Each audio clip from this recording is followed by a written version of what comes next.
Hi guys, how are you all. उम्मीद करता हूँ आप सब अच्छे होंगे। पता नहीं आपको पता है कि नहीं, लेकिन कल रात को जब बिटकॉइन ने 2022 का बॉटम बनाया था लगभग $15,000 का, उसके बाद नया हाई कल छुआ है 2023 का और $31,500 से ऊपर ये चला गया था।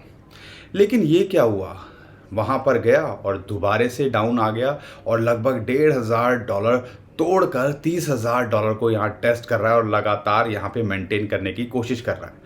यहाँ पर बहुत सारे लोग परेशान हो जाते हैं कि हो क्या रहा है। परेशान होने से बेटर है आप अगर लाइनों को सीख लोगे तो यहाँ पे पैसा बनाया जा सकता है। शॉर्ट टर्म वाले ये लाइंस को देखिए और लॉन्ग टर्म के हिसाब से अगर आप देख रहे हो तो आपको बता दूं, क्या है, बाइनेंस के सीईओ हैं, उन्होंने भी अपनी एक प्राइस प्रिडिक्शन बताई है या एंटिसिपेट किया है कि बुल रन कब आएगा। और जैसा कि हम सबको पता है और हम भी लगातार आपको बोलते हैं, उन्होंने भी कुछ कुछ ऐसी ही बात बोली कि हाल्विंग हर 4 साल में एक साइकिल घूमता है, बिटकॉइन की हाल्विंग होती है, हाल्विंग के 1-1.5 साल के बाद में हम एक अच्छा खासा बुल साइकिल देखते हैं। तो यहाँ पर सिर्फ हम नहीं बोल रहे हैं, सारी दुनिया में ज़्यादातर जो लोग क्रिप्टो करेंसी को समझते हैं वो भी इस चीज़ को समझ रहे हैं। तो लॉन्ग टर्म वालों को 2025 का फोकस करना चाहिए। लेकिन अगर आप शॉर्ट टर्म में ट्रेड कर रहे हो तो $30,000 पे साइकोलॉजिकल सपोर्ट थी, लेकिन अब टेक्निकल सपोर्ट भी है और एक अच्छी खासी है, क्योंकि 21 मंथली मूविंग एवरेज वहाँ आती है और आप देखो यहाँ इस टाइम पे मेंटेन करने की कोशिश कर रहा है। तो यहाँ पर 2 लेवल्स इस टाइम पे आपको नज़र रखनी है। यहाँ पर अगर आता है तो एंट्री बनाइएगा और आप ये समझ लीजिए जो सारा खेल चलता है ना कि $1,000-1,500 ऊपर नीचे, ये आपको यहाँ पर कमाने ना देने या आपको पैनिक क्रिएट करने के लिए होता है। लेकिन 2 इंपॉर्टेंट लेवल है जो अभी हम देख रहे हैं, उसके बारे में मैं आपको बताऊंगा। लेकिन ये हुआ क्यों, ये उसके बारे में सबसे पहले आपको समझना ज़रूरी है और वो मैं सबसे पहले आपको बता देता हूँ। लेकिन उससे पहले एक छोटा सा काम कर दो, वीडियो पसंद आ रही है, पसंद आती है तो वीडियो को लाइक कर दीजिए, अपना प्यार दिखाया करो। पता नहीं आप क्यों नहीं लाइक करते हो, तो सबसे पहले उसको लाइक कर दीजिएगा।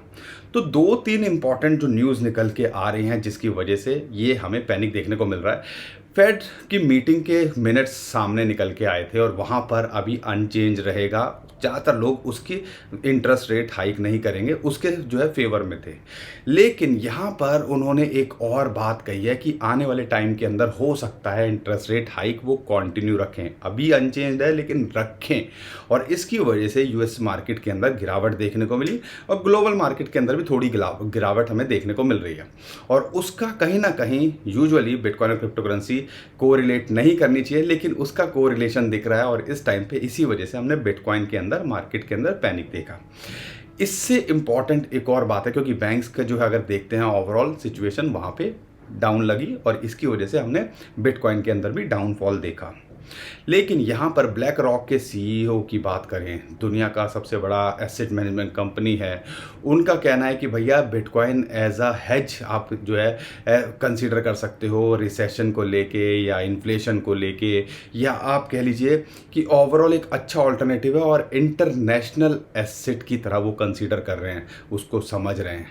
तो यहाँ पर कुछ अगर मैं आपको बताऊं 3-4 साल पहले की बात करते हैं तो ये मनी लॉन्ड्रिंग की बात करते थे, और अब देखो कैसे माइंड चेंज होता है और इंटरनेशनल एसेट की बात कर रही है। तो आपका माइंड चेंज होगा कि नहीं होगा, आई डोंट नो। लेकिन हाँ, हमें लगता है कि जब बैंक्स भी ऐसी बात करने लगे और इसके अंदर बिटकॉइन ईटीएफ के जो है इंटरेस्ट दिखाने लगे, तो कहीं ना कहीं कुछ बड़ा खेल हो सकता है।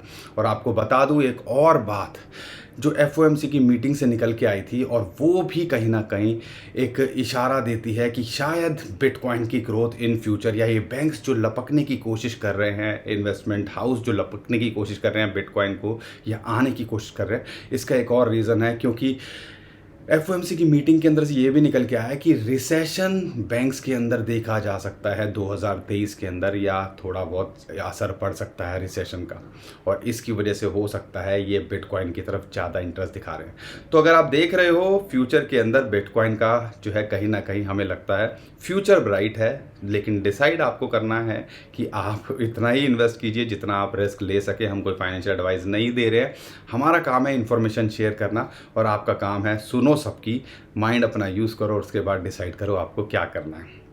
तो इसकी वजह से भी हमें यहाँ देखने को मिल रहा है इशू, और यहाँ पर यूएस की अगर regulatory pressure crypto currency exchanges के ऊपर कंटिन्यू कर रहा है, वो इम्पैक्ट डाल रहा है।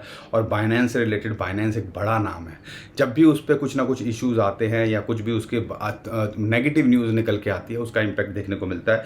लेकिन हमें करना क्या चाहिए शॉर्ट टर्म के अंदर, सबसे इम्पॉर्टेंट ये है, चार्ट हमने बताया हुआ है, लाइंस आपने बताई हुई हैं, थोड़ा ऊपर नीचे हो सकता है, लेकिन अभी वो अच्छे से काम कर रहे हैं। $30,000 पे यहाँ सपोर्ट मिल रही है 21 मंथली मूविंग एवरेज की।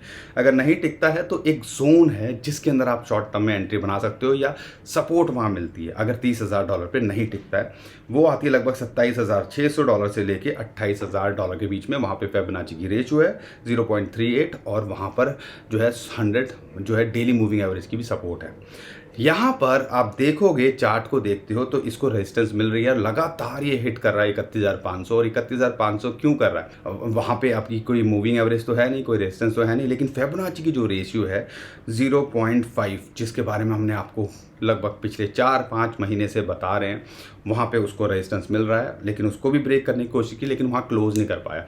जब तक ये इसके ऊपर क्लोज नहीं करता, हमें कंफर्मेशन नहीं मिलती है कि हम और ज़्यादा पंप देखेंगे। लेकिन अगर इसके ऊपर क्लोज कर पाता है तो ध्यान रखिएगा, हम अभी भी $35,000 का टारगेट यहाँ पर दिमाग में रख के चल रहे हैं, अगर $30,000 को ये मेंटेन करता है तो। ओवरऑल ये आपको ध्यान रखना है। ओवरऑल सारी सिचुएशन मैंने आपको बताई दी है, लाइंस आपको ट्रेड कैसे करना है, लॉन्ग टर्म के हिसाब से कैसे देखना है। उम्मीद करता हूँ ये सब पिक्चर क्लियर हो गई होगी। लेकिन ध्यान रखिएगा, ऑल्ट कॉइन्स जितने डिप में आ रहे हैं तो एक अपॉर्चुनिटी की तरह लीजिएगा, एक अच्छा प्रॉफिट बनाने का यहाँ पे मौका मिल सकता है। क्योंकि अगर आप देखो, जो छोटे ऑल्ट कॉइन्स हैं या small to mid cap coins हैं, उसकी कॉइन की लिस्ट हमने शेयर करी थी 10 कॉइन की परसों, और उसमें से 4-5 कॉइन ऑलरेडी आपको 20-25% के प्रॉफिट के अंदर हैं। कई कॉइन्स तो 10% के से ज़्यादा तो 5 कॉइन्स के अंदर आपको प्रॉफिट मिल चुका होगा।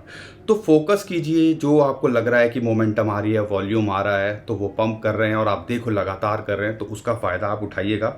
साथ का इथीरियम की बात कर लूँ, $2,000 पे इसको रेजिस्टेंस ही $2,000 से लेके हम इस टाइम पे 2150 जो है इसका टारगेट लेके चल रहे हैं। अगर यहाँ नहीं टिकता है तो अगर हम एंट्री देखेंगे तो लगभग $1,750, अगर ये 27-28,000 के बीच में आता है, 27,500 से $28,000 के, तो ये हमारे रेंज में आ सकता है। और एक अच्छी एंट्री अगर मिल जाए $1,600 तो हम इसको यहाँ मिस नहीं करेंगे, वहाँ पे एक इंपॉर्टेंट सपोर्ट इसको है।